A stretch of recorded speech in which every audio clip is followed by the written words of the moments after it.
This teapot is something I'm creating for the show that I just recently found out about. It's going to be an organic form, and I really love doing this because I can alter it and change my way of thinking as I go along. But the technique that I'm sharing today that I used this week was taking these stencils and actually texturizing inside the stencil.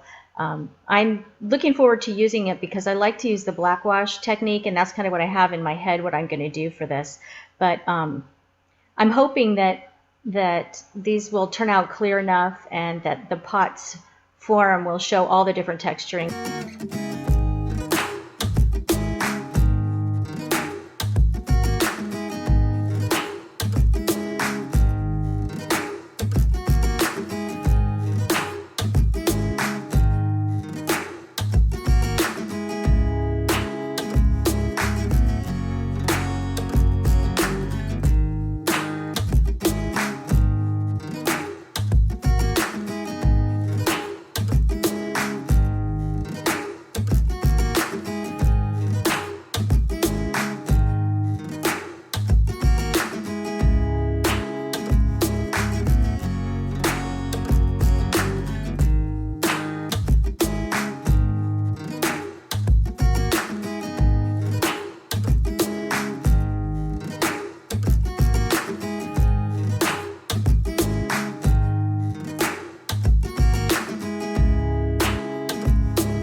I love the pot like this.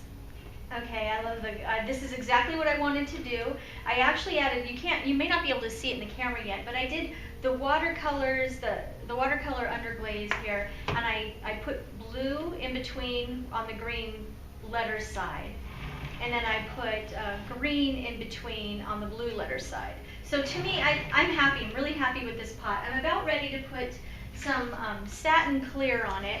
This is not a functional piece, by the way. This is just decorative. Okay, that is all I am putting in here. Just because I need to have these out by Saturday. Actually, these two are the ones I need to have out by Saturday and have pictures taken of because I'm going to be submitting them. I'll share a little bit more about that later, but here we go. Final firing. A little nervous.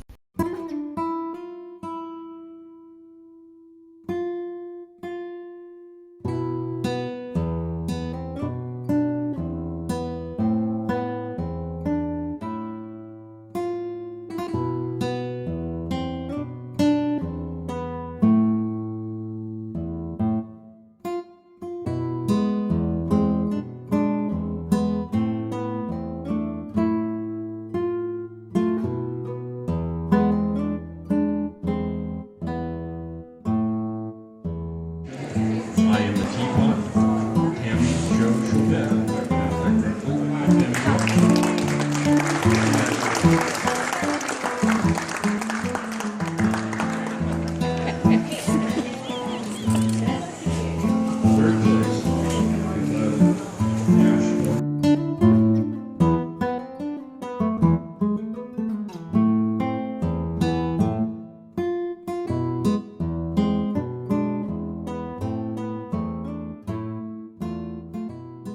Okay, here it is, my tea pot. I do like it. You know, I love the feel of satin, and that's why I wanted to put it on there, because I wanted it to feel good. But it actually would have looked a lot better if I could have just fired it on its own and left it, you know, I shouldn't have put the satin on it. And then this would have been the perfect pot for me. But hope you guys enjoyed today, and we will see you next time on Hobby Potter Weekly.